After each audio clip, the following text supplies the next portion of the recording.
Hey guys, it's Mr. C. Welcome back to Level 6 Math. Today we're going to be looking at Saxon Math Lesson 66. This is on multiplying mixed numbers. Now, no new math concepts here. We just have never multiplied mixed numbers before. So we're going to use all the things that we've already learned to do and apply it to new problems. We're going to do a few word problems today that trip some students up. So it's good to practice doing this because we haven't before. All right, so we're going to multiply a mixed number by a whole number, and we're going to multiply a mixed number by a mixed number. So back a while ago, we learned that anytime you're going to be solving arithmetic problems with fractions, there's going to be three parts to that. The first one is putting it into its correct shape, and that means changing a mixed number to an improper fraction usually. Then you perform the operation. In this case, we're going to be multiplying two improper fractions. And then simplify. They say simplify, usually we say reduce, right? So you'll want to reduce it if you can, but also the reason they say simplify instead of reduce is sometimes we'll take that improper fraction and change it back to a mixed number. So that will especially happen when we're doing word problems because we want to use that kind of same unit of measurement. So let's take one. If we put fractions into the correct shape, adding and subtracting means writing the fractions with common denominators. That's why we're going to do that as improper fractions. To multiply or divide fractions, we do not need to use common denominators. This is one of the nice things about multiplying is it can be any denominator. We just need to have it as an improper fraction. So it needs to be in fraction form. That means we're going to rewrite it as improper fractions. We write a whole number as an improper fraction by making the whole number the numerator of the fraction with a denominator of 1. So let's do that. A length of fabric was cut into 4 sections. So we're going to multiply by 4, right? Each of the 4 students received 2 2/3 yards. How much fabric was it used? So we're going to multiply 2 2/3 by 4. So first we need to change it to the right form. So we're going to change 2 2/3 into an improper fraction. Remember, we did this a few lessons ago using the circle method. 3 times 2 is 6. 6 plus 2 is 8. 8/3 is going to be our improper fraction. With 4, it's easy. We just do 4 over 1.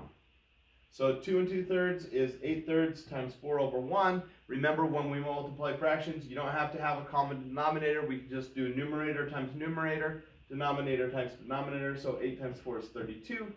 3 times 1 is 3. And, come on, here we go, 32/3.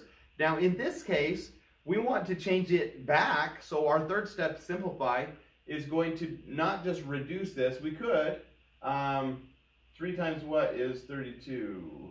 Oh, no, it doesn't. It doesn't go into a whole number. So this would make a lot of sense to put this back into an improper fraction. So we do 3 times what is close to 30, but under 30, or 32, but under 32, that's 30, right? So 3 times 10. 3 times 10 is 30 with 2 left over, so it'd be 2/3.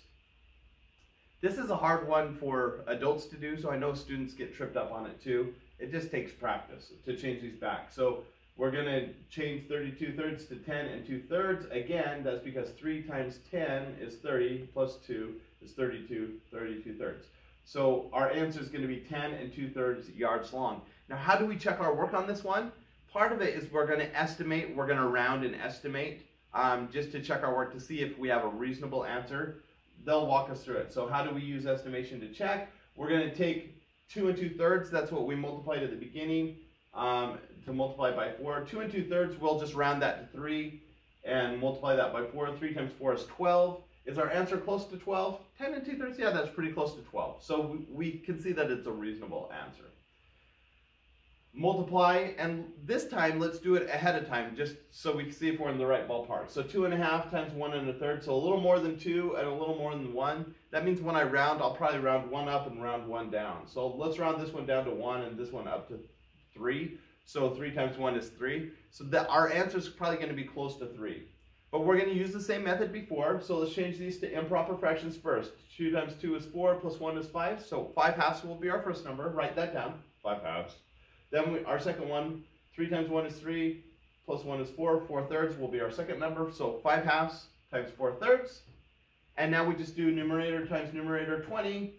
2 times 3 is 6, so we get 26. Now, that's not going to be a whole number if we reduce, so let's reduce it back into an improper fraction. 6 times, let's see, 3 is 18. That's close to 20 with 2 left. So we could do 3 and 2, 6. And then that will reduce, right? 2, 6 will reduce to 1/3. So we take that 3 and 2, 6, divide the 2 by 2 to get 1, divide the 6 by 2 to get 3, and our answer is going to be 3 1/3. Remember when we started, our rounding got us at about 3. This is about 3 1/3, so it's pretty close. All right, one final way to do this.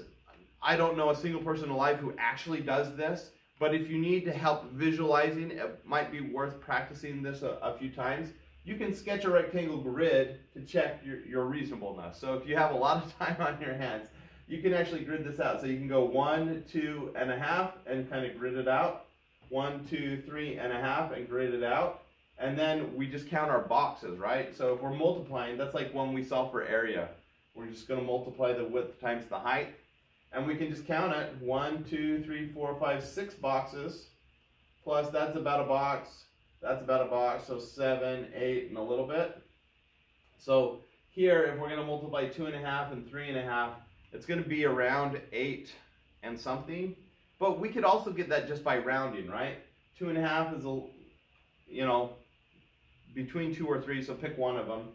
And then 3 1/2 is between 3 and 4, so pick one of them. Since they're both halves, I'm going to go up on one and down on the other. So I'll do 3 times 3, that's 9. So that's also going to give us kind of a reasonable estimate of where we're at. We see that it's actually 8 3/4 if we solve for it, so we were close. And that's the whole lesson for today. Don't get frustrated if this seems a little crazy. Just keep working through it and we'll practice. And like we do with all of our Saxon math, these build on each other. So we're going to practice this again in the future. We're just laying the foundation now. So, do your best and it's going to click for you eventually. Don't worry about that. All right.